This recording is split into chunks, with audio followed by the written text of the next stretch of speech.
구속사 14번째 시간입니다. 오늘은 인간의 한계, 하나님의 일하심이라는 제목으로 은혜를 나누려고 합니다.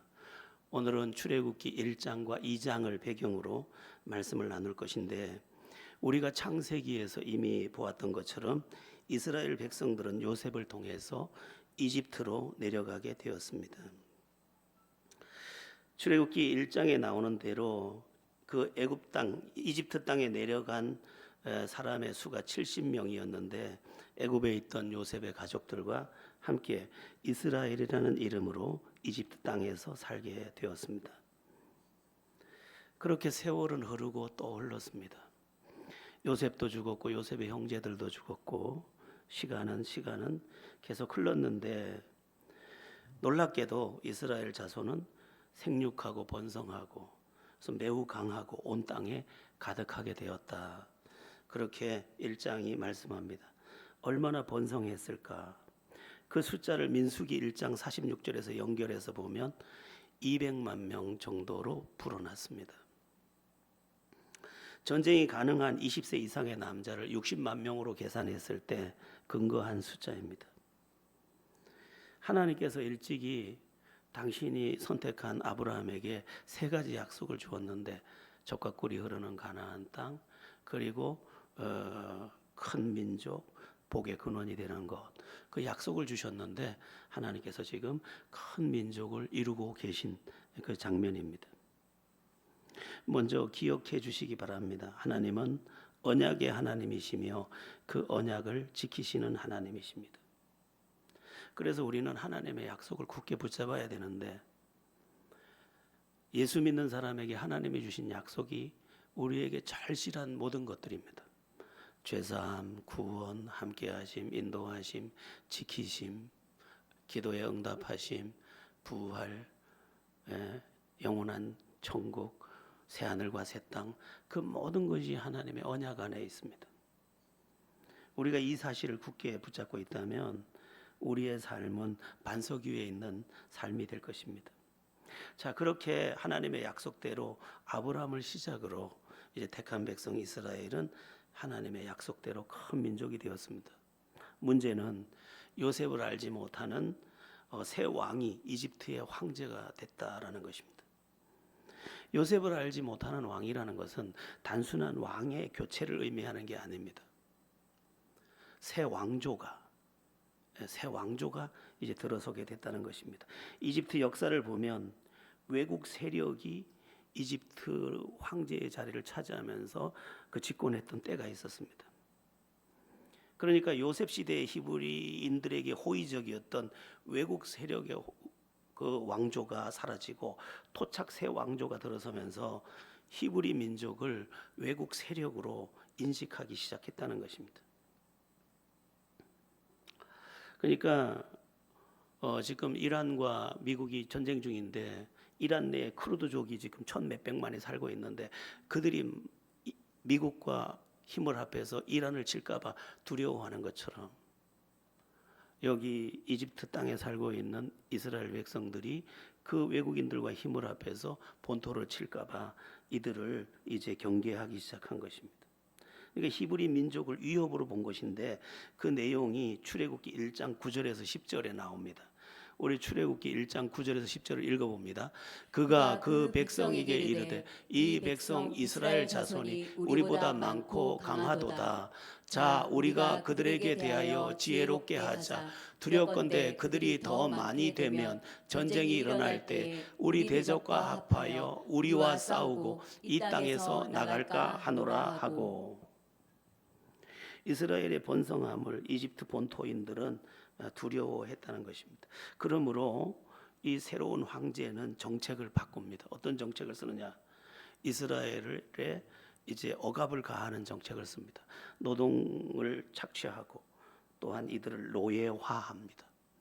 그리고 더 나아가서 남자아이에 대한 살해 정책을 쓰는데, 출애굽기 1장 22절을 함께 보겠습니다. 합독합니다. 그러므로 바로가 그의 모든 백성에게 명령하여 이르되 아들이 태어나거든 너희는 그를 나일강에 던지고 딸이거든 살려두라 하였더라. 이스라엘은 이제 아들을 기를 수 없게 되었습니다. 그러니까 그 종족이 더 이상 번성할 수 없게 만든 것입니다. 그러니까 최악의 상태, 아무런 잘못도 없었지만 억울한 상태가 됐습니다. 그러나 이스라엘로서는 어쩔 수가 없습니다. 그야말로 한계 상황입니다. 그런데 여러분, 여기에 놀라운 사실이 숨어 있습니다. 여러분 한번 생각해 보십시오. 이스라엘 백성들이 만일 이집트 땅에서 모든 일에 형통했다면, 그들이 출애굽, 즉 하나님께서 이스라엘 백성에게 이곳을 떠나서 광야를 지나 젖과 꿀이 흐르는 내가 줄 땅으로 가라 할 때 갔겠느냐 하는 것입니다. 출애굽기는 이스라엘 백성들이 이제 출애굽, 즉 이스라엘 백성 전체가 이집트를 떠나는 이야기인데, 만약에 이스라엘 백성들이 이집트 땅에서 모두 형통했다면, 그 아들이 카이로 의과대학에 지금 다니고 있거나, 또는 자기가 정치에 입문해 있거나, 또는 자기가 변호사거나, 그리고 모든 좋은 요직을 다 가지고 있었다고 한다면, 그리고 연봉을 몇 억씩 받는 그러한 처지에 있었다면, 그들이 과연 하나님이 지시할 땅으로 갔겠느냐? 사람은 편안한 것을 추구하기 때문에 결코 쉽지 않았을 것입니다. 그러니까 노예가 되는 것은 억울한 일이고 또 힘겨운 것이지만, 하나님의 뜻에 순종할 수 있는 조건이 만들어진 상태가 된 것입니다. 영적으로 해석할 때 애굽은 세상을 의미합니다. 홍해는 세례를 의미하고, 광야는 교회를 의미하고, 요단강은 죽음을 의미하고, 가나안은 천국을 의미합니다. 그런데 이 세상에서 내가 원하는 대로 온전히 성공하고 모든 것을 다 가질 수 있다면 주님의 은혜를 사모하거나 주님의 뜻을 따라 살게 되겠느냐 하는 것입니다. 인생은 그러기가 어렵습니다. 인생은 편안한 것을 최상으로 여기기 때문에 그렇습니다. 그렇게 보면 우리에게 있는 어떤 어려움들이 무조건 나쁜 것이 아니라고 할 수 있습니다. 유명한 말이 있죠. 고통에도 뜻이 있다. 그렇습니다. 잘 보면 고통에도 뜻이 있습니다. 우리가 진실로 하나님을 찾게 된 이유도 어쩌면 내 뜻대로 되지 않는 어떤 일 때문일지 모릅니다. 다윗의 인생이 위대한 것도 그의 삶이 고난으로 얼룩져 있고, 그 고난도 억울한 고난이었기 때문일지 모릅니다. 모든 일에 배부르고 형통한 동안은 그렇게 주님을 찾기가 어려운 법이죠. 인간의 속성이 그렇습니다. 그래서 위대한 다윗이 했던 고백이 시편 119편 67절에 잘 나와 있는데, 우리 한번 시편 119편 67편을 보겠습니다. 고난 당하기 전에는 내가 그릇 행하였더니 이제는 주의 말씀을 지키나이다. 이것은 어떻게 보면 다윗의 인생을 설명하는 한 구절입니다. 내가 나된 것은 억울한 고난 때문이었어. 그게 나를 말씀의 사람으로 만들고, 그게 나를 기도하는 사람으로 만들고, 그게 나를 오늘 하나님의 뜻을 향하게 한 거야. 예, 그렇습니다. 인간은 조금만 편해도 거기에 안주하는 존재입니다. 형통함을 원하지만 막상 형통하게 됐을 때 그 형통함 때문에 주님을 놓을 수도 있는 존재가 인간이라는 것입니다. 그래서 가끔은 금식도 하는 것입니다. 평탄한 날이지만 내가 이렇게 살 수는 없지. 그래서 금식하며 주님 나를 붙잡아 주소서. 은혜 없이 살지 않게 하소서. 성령 없이 살지 않게 하소서. 말씀 없이 살지 않게 하소서. 그렇게 간구하는 거죠. 우리의 삶이 형통의 자리에 있을 때 나를 더 깨우는 그러한 수고로움이 절실하다는 것을 잊지 말아야 하겠습니다.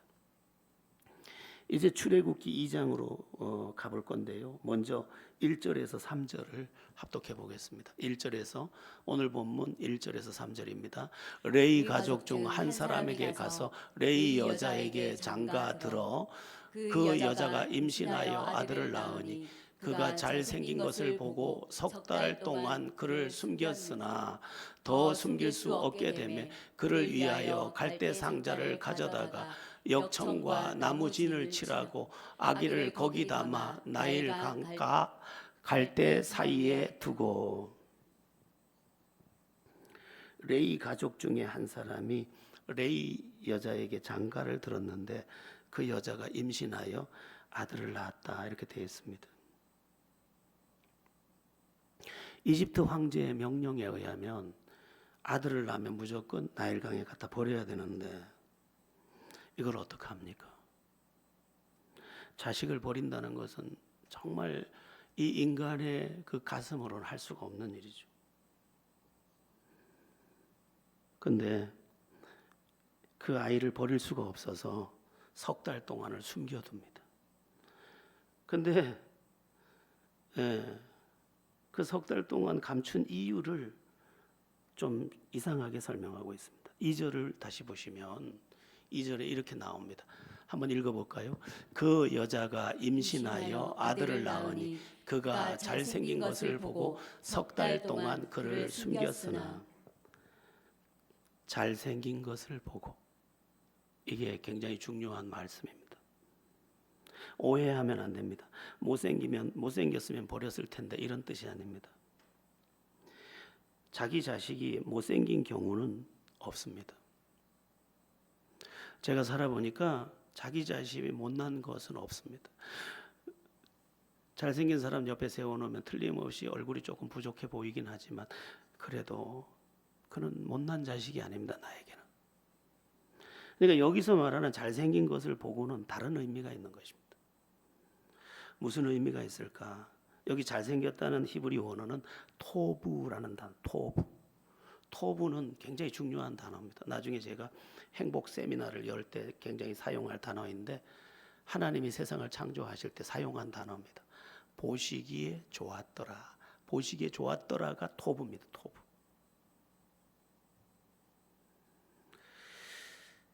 그러니까 이 아이를 이제 모세의 아버지가 아므람이고 그 엄마가 요게벳인데 이 아이를 낳고 보니까 얘가 보통 애가 아니에요. 토부. 보시기에 좋았더라. 하나님이 무언가 이 아이를 사용할 것 같이 여겨진 것입니다. 이 아이를 통해서 무언가 할 것처럼 여겨지는 것이 그의 얼굴에 있었습니다. 그의 모습 속에. 그러니까 하나님 보시기에 특별한 존재라는 것을 하나님이 특별하게 보낸 아이일지도 모른다는 생각에 지금 황제의 명을 거역하고 지금 이 아이를 숨겨서 석 달을 키운 것입니다. 그러니까 모세의 부모가 황제의 명령을 거역하고 그 아이를 숨겼던 이유는 자식이기도 했지만 더 중요한 이유는 하나님께서 사용할 사람으로 인식됐기 때문입니다. 그러나 사람의 힘은 한계가 있어서 석 달 동안은 감췄지만 더 이상 감출 수가 없었습니다. 아이가 자라가면서 아이의 울음소리도 커지고 모든 것이 그 상황이 이제는 인간으로서는 더 이상 이 아들을 지킬 수가 없게 된 것입니다. 그래서 모세 부모는 갈대 상자를 준비합니다. 이 갈대 상자에 사용된 히브리 단어가 테바라는 단어인데 성경에 딱 2번 나옵니다. 노아의 방주가 테바고 여기 갈대 상자가 테바입니다. 그러니까 이 아므람과 요게벳 부부는 이 나무 이 갈대 상자의 안 밖으로 역청을 칠하고 나무 진을 칠해서 물이 들어오지 않도록 방주처럼 만들고 지금 이 아이를 하나님께 맡기고 있는 장면입니다. 나로서는 3개월 동안 최선을 다했고 이제는 나로서 우리로서는 어쩔 수가 없어서 하나님께 이 아이를 맡기는 것이 갈대 상자입니다. 여러분, 맡긴다는 것은 사실 말처럼 쉬운 것이 아닙니다. 우리가 염려를 하나님께 맡긴다 할 때도 내 인생의 미래를 하나님께 맡긴다 할 때도 결코 쉬운 일이 아닙니다. 어떤 엄마가 아들 문제를 가지고 목사님을 찾아왔답니다. 우리 아이가 이래서 큰일입니다. 그래서 이렇게 설명을 해주고 그래도 큰일입니다.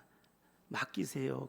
그래도 큰일입니다. 계속 이야기를 하더랍니다. 그래서 목사님이 지사님 그 아들을 내 아들이라고 여기지 말았으면 좋겠습니다. 이렇게 이제 마지막으로 이야기를 했더니 이 집사님이 하는 말이, 그러면 누구 아들입니까? 그래서 목사님 대답하기를, 하나님의 아들이죠. 집사님의 자녀이기 전에 하나님의 아들입니다. 하나님께 맡기시죠. 그래도 맡겨지지 않는 걸음으로 길을 나가더라는 것입니다. 여러분, 무엇을 맡기는 것은 참 어려운 일입니다. 저도 이 교회를 하나님께 맡긴다, 이게 참 어려운 일입니다. 제 미래를 하나님께 맡긴다, 참 어려운 일이로구나. 맡겨라, 맡겨라, 맡겨라. 수도 없이 수천 번도 수만 번도 더 말했지만 이 맡긴다는 것은 보통 어려운 일이 아닌 것입니다. 그래서 하나님께서 무슨 방법을 쓰느냐? 한계 상황, 벼랑 끝에 나를 세워놓는 것입니다. 내가 더 이상 붙잡지 못하도록. 지금 모세 부모가 더 붙잡을래야 더 붙잡을 수 없는 벼랑 끝에서 지금 손을 놓으면서 갈대 상자에 이 아이를 담아놓고 있는 것입니다. 이 부분에 대한 유명한 복음송, 요게벳의 노래라는 복음송이 있습니다. 노랫말이 참 감동을 주는데 이 노랫말이 지어진 그 배경이 있습니다. 자세히는 모르겠는데 얼마 전에 자기의 아빠인가 누군가가 갑자기 돌아가셨습니다. 근데 자기 집에서 지금 아이가 태어났습니다. 근데 마치 이런 생각이 드는 겁니다. 우리 아빠를 데려간 것처럼 이 아이를 데려가면 어떡하지? 너무너무 두려워서 이 아이가 살지 못할 수도 있겠다는 생각에 억압을 당하게 됩니다. 아무리 기도해도 이 아이가 하나님께 맡겨지지를 않는 겁니다. 왜냐하면 갑자기 아빠를 잃어버렸거든요. 그럼 갑자기 이 아이도 사라질 수 있다는 생각에 너무 노심초사를 하는 겁니다. 그러다가 지금 이 출애굽기 이 본문을 보게 된 것입니다. 출애굽기 이 본문을 보고 그가 단번에 이 가사를 쓴 겁니다. 제가 가사 전체는 다 읽으면 길고 제가 잠시 읽어드리겠습니다. 작은 갈대 상자 물이 새지 않도록 역청과 나무 진을 칠하네. 이제 요게벳 이야기를 하는 거죠. 그 엄마 이야기를. 어떤 마음이었을까? 그녀의 두 눈에 눈물이 흐르고 흘러 동그란 눈으로 엄마를 보고 있는 아이와 입을 맞추고 상자를 덮고 강가에 띄우며 간절히 기도했겠지. 정처 없이 강물에 흔들흔들 흘러내려가는 그 상자를 보며 눈을 감아도 보이는 아이와 눈을 맞추며 주저앉아 눈물을 흘렸겠지. 너의 삶의 참 주인, 너의 참 부모이신 하나님, 그 손에 너의 삶을 맡긴다. 너의 삶의 참 주인, 너를 이끄시는 주 하나님, 그 손에 너의 삶을 드린다. 이런 내용이 반복됩니다. 모세의 아버지 아므람, 모세의 어머니 요게벳도 눈물을 흘리며 이 잘생긴 토브, 하나님의 뜻이 있어 보이는 이 아이를 갈대 송자에 넣어 그 나일강에 띄워 보내고 있는 것입니다. 그런데 어떤 일이 벌어집니까? 바로 왕의 딸이 목욕을 하러 왔다가 갈대의 상자에 든 모세를 발견하고 그를 자신의 양자로 삼는 일이 벌어집니다. 이것은 매우 놀라운 이야기입니다. 자세히 보면 더 놀랍습니다. 아주 세밀히 보면 정말 기가 막히게 놀랍습니다. 모든 일을 정밀하게 꿰어 맞추는 타이밍부터가 정말 놀랍고 세밀합니다. 우리가 하나님의 손을 보이지 않는 손이라고 하는데 그 보이지 않는 손이 지금 이들의 모든 상황을 지금 세밀하게 주도하고 있는 것을 알 수 있습니다. 여러분 한번 보세요. 모세의 부모가 갈대 상자를 만들어 그것을 나일강에 띄우는 시간에 정확하게 바로의 공주가 나일강 바로 그 장소로 와서 목욕을 하게 되었습니다. 이집트는 그 고대 왕국 중에는 절정의 국가가 아닙니까?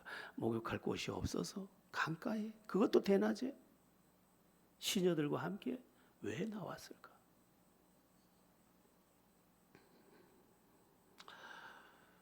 강물은 본디 흐르는 것인데 물결도 바람도 적당히 해서 바로의 공주를 정확하게 만나게 하다니 이게 우연일 수가 있을까?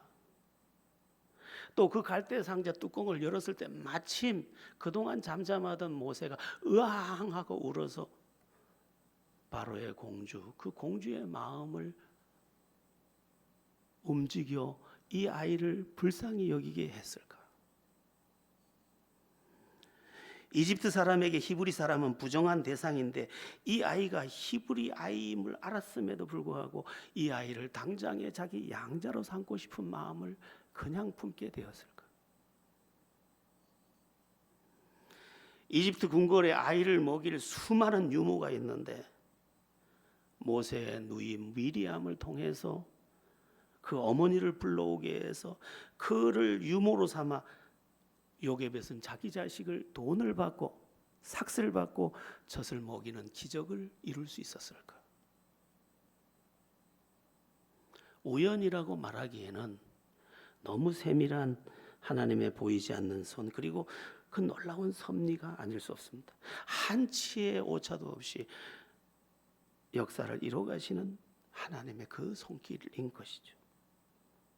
그러니까 인간의 한계 상황 그 너머에서 신비하게 일하시는 하나님의 섭리의 작동이 있었던 것이다, 이 말씀인 것입니다. 여러분, 신앙생활은 믿음으로 하는 것입니다. 그 믿음 가운데 가장 중요한 게 뭐냐면 섭리신앙, 하나님이 이 세상을 다스리신다. 이 세상의 창조자로서 이 세상의 주인 되신 그 하나님이 그 목적과 뜻을 따라 이 세상을 다스리신다. 이것을 온전히 신뢰하고 의지하는 신앙인이 섭리주의 신앙이래. 많은 이야기들이 있겠죠. 예수님께서도 억울하게 십자가에 못 박혀 죽으셨지만 그 억울하게 죽은 그 일이 오히려 죄인을 구원하는 통로가 되고 천국을 여는 길이 됐던 것을 우린 잘 알고 있습니다. 그 당시에 로마인들이나 대제사장들이나 서기관들이나 바리새인들이나 사두개인들은 생각했습니다.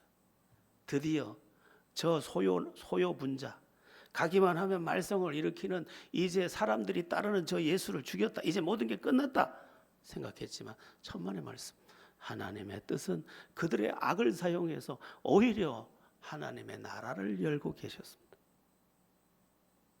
이게 신비입니다.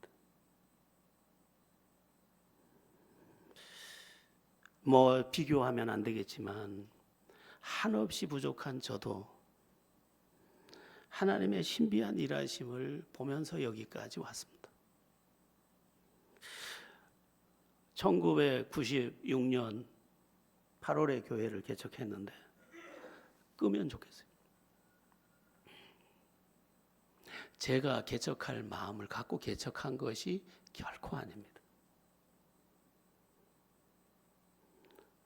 우리 전도 모임에서 그 전도를 위해서 기도원에 갔다가 기도원 원장이 저쪽 구서동에 지하에 교회를 하나 세워놨는데 할 사람이 없는데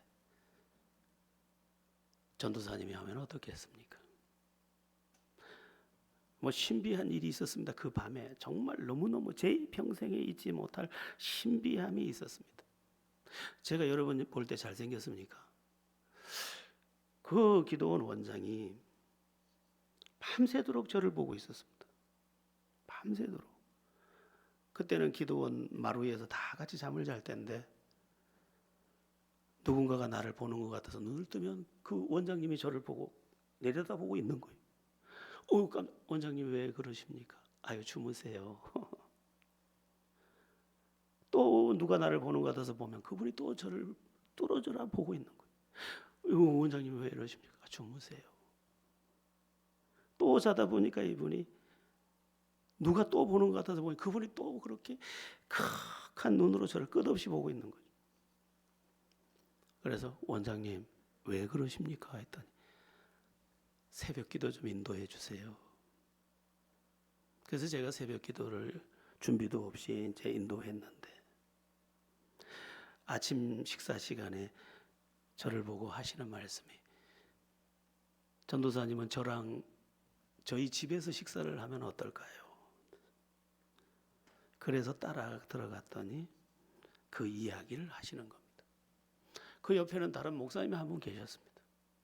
제가 들어가기 전에 이런 이야기를 하는 걸 들었습니다.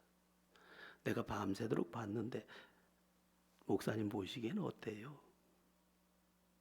그러자 그분이 하는 말이 괜찮습니다. 귀한 분 같습니다. 아니 제가 귀한 분으로 보이긴 또 그렇게 쉽지 않을 것 같은데. 그래서 그때 기도하던 중이어서 그분이 요청하는 대로 네, 뭐 하나님이 원하시면 그렇게 하죠. 그래서 교회가 시작된 것입니다. 이건 너무너무 이상해요. 그 원장님은 은진이라는 자매의 아버지였고 이상하게 거기 갈 곳도 아닌데 가서 그분을 만났는데 그분은 제가 기도원에 들어오는데 하고 저를 봤다는 거예요. 이거는 이상한 일이죠. 제가 신학을 하고 전도사가 처음 된 것도 그랬습니다.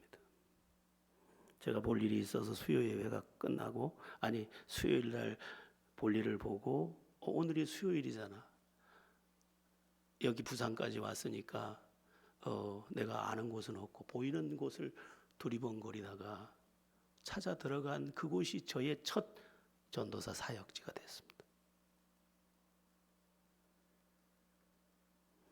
너무너무 신비한 일이죠.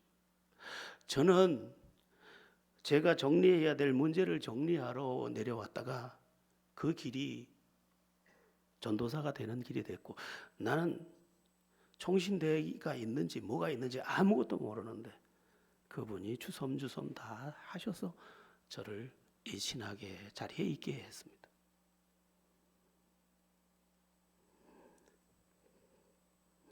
어떤 일을 볼 때 그 일이 하나님이 하셨음이 아니고는 설명할 수 없는 것들이 우리 앞에 가득하다는 것입니다.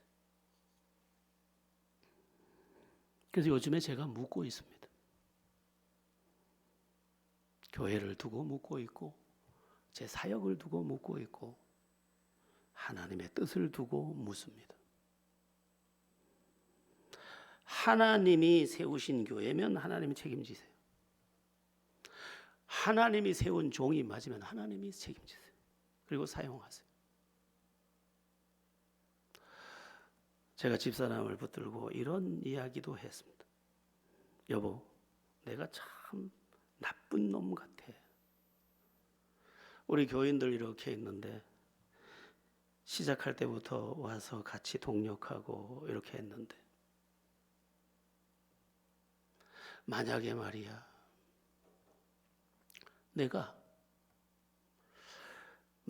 내가 시작해서 살해받고 살다가 내가 끝나서 다 모든 것이 끝나면 나를 위해 써먹은 구멍가게가 되는 거고 장사치가 되는 거 아니야. 난 너무 악한 자 같아. 그렇게 되면 안 되잖아. 어떤 집사람이 하나님 말씀 전하려고 했고 날마다 교인들 위해서 기도했고 주의 나라를 위해서 했고 그 어려운 중에 선교했으니까 아마 하나님이 하셨을 거예요. 그러더라고요. 내가 여러분의 피나 빨아먹고 하나님 팔아먹고 성경의 진리를 팔아먹고 그러면 여기 있으면 안 되죠. 나도 성도면 좋겠어요. 새처럼 가볍게 훌훌 날아보게. 그러나 하나님의 부르심이 맞다면 난 여기에 내 생애를 다 묻어야죠. 하나님의 몰랐지만 하나님은 지금 그 인간의 한계 상황 그 끝에서 당신의 일을 세밀하게 하고 계셨습니다. 우리가 다음 주에 이제 3장을 보면 모세를 부르시고 4장에 가면 그와 대화하면서 조율하고 그 모든 일들을 해가시는 세밀한 과정들을 이제 우리가 볼 것입니다.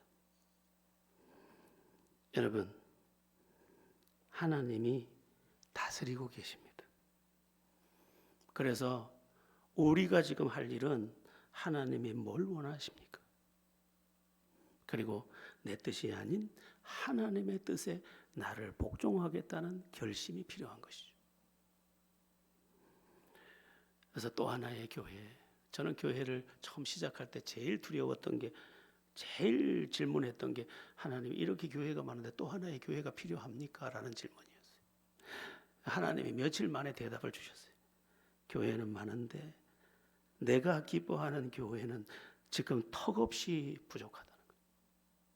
그래서 시작할 수 있었습니다. 자, 이제 오늘 본문에서 또 살필 게 뭐냐면 모세 부모의 그 한계 상황에서 이스라엘을 이끌어갈 지도자를 준비하신 하나님에 대해서입니다. 하나님은 참 기이한 방법을 통해서 이스라엘의 지도자가 될 모세를 인도해 가십니다.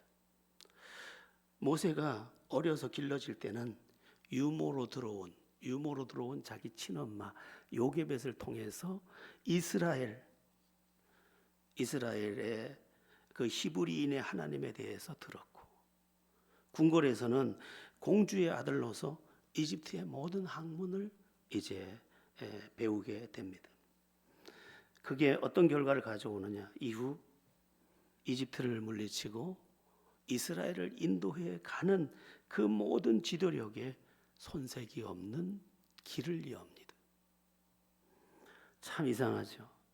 젖을 먹으면서 히브리인의 하나님을 배우게 하고, 또 궁궐의 모든 혜택을 받으면서 애굽의 모든 학문을 가지게 해서 애굽을 나중에 논파할 수 있는 사람으로 세워낸 그 신비한 하나님이 지금 인간의 한계 상황 너머에서 이루어지고 있다는 것입니다.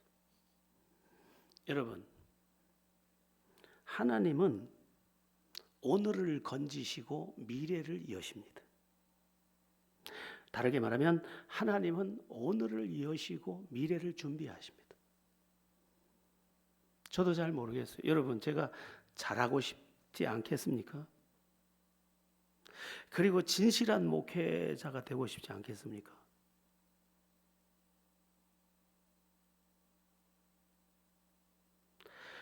그리고 하나님의 기쁨이 되고 싶지 않겠습니까?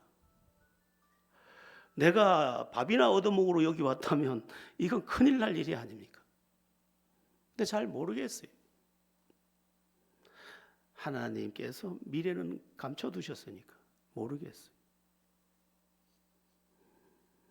그러나 이러한 메시지를 통해서 하나님이 지금 우리에게 보여주신 바는 뭐냐? 하나님은 오늘을 건지시고 미래를 준비하고 계시다.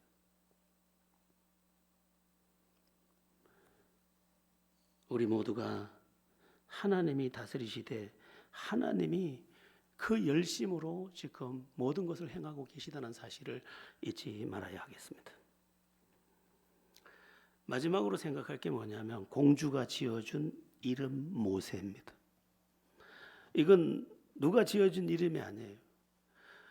모세를 그 부모님이 한계 상황에서 하나님께 맡기며 갈대상자에 넣어 보낸 그를 건져서 자기 아들로 삼은 공주가 지어준 이름인데 이름이 기이해요. 모세, 물에서 건졌다 함이라. 이 당시 모세에게 물은 죽음입니다. 그러니까 해석하면 모세야 하고 부를 때 죽음에서 건진 자야 이 뜻이에요. 모세는 이 이름을 계속 들으면서 자랐습니다. 엄마가 양엄마지만 엄마가 모세야 하고 부르면 죽었다가 산 자야, 하나님이 살려준 자야, 이 음성으로 계속 들어야 했습니다. 자기 생애가 죽음으로 가고 있었으나 하나님이 건져서 지금 하나님의 뜻을 이루어야 되는 존재라는 그 의식이 깊이 박히게 했던 것입니다. 여러분, 우리 또한 모세입니다. 죽음에서 건져진 사람들 아니겠습니까? 그래서 우리에게 한 가지가 남아있는 거죠. 오늘 우리가 먹어야 하고 입어야 하고 거처를 마련해서 거기서 살아야 하지만 우리에겐 사명이 있는 것입니다. 사명. 저는 그런 생각을 했습니다. 사명이 없으면 좋겠는데 사명이 있구나. 사명이 있어서 좋은데 사명이 무겁구나. 여러분, 우리에겐 나의 나된 것이 하나님의 은혜라는 고백이 근본적으로 담겨 있습니다. 의미 없었습니다. 죽었던 자입니다. 에베소서 2장에서 말씀하는 허물과 죄로 죽은 너희를 살리셨도다. 바로 우리가 그 사람입니다. 왜? 사명이 있습니다. 주님이 우리를 부를 때 부르는 그 이름 속에는 죽었다가 산 자야가 있습니다. 그래서 우리는 나를 부르신 목적에 합당한 것이 무엇인지를 찾아서 그 일에 나를 드려야 합니다. 두 가지입니다. 오늘 우리에게 절실한 것은 믿음이다. 믿음. 하나님이 다스리신다. 그 뜻대로. 세상이 그 어떤 정치인이 나타나서 세상을 어떻게 움직여가도 하나님의 뜻만 이루어진다. 악인도 악한 날에 적당하게 지으셨으니까 악한 자가 나타나서 정치를 사방으로 뒤집어 놔도 하나님은 그것을 사용해서 오히려 그 뜻을 이루어 가실 것이다. 우리에게 믿음이 필요하다. 세상을 이긴 승리는 이것이니 우리의 믿음이니라. 믿어야 합니다. 또한 나에게 사명이 있다. 하나님, 내가 아직 숨쉬고 있다면 나의 사명은 무엇입니까? 이 질문과 더불어서 나에게 주신 마음의 소원, 그리고 나에게 주신 은사를 따라 나를 드리는 헌신, 이 모든 것을 통해서 우리가 그 인간의 한계 상황 그 끝자락에서 하나님의 일하심도 보고 또한 하나님께 나를 드려 쓰임도 받는 그런 놀라운 축복을 누리는 우리 모두가 되어야 하겠습니다. 잘 깨닫고 믿음 안에서 승리하는 모두가 되기를 예수의 이름으로 바랍니다.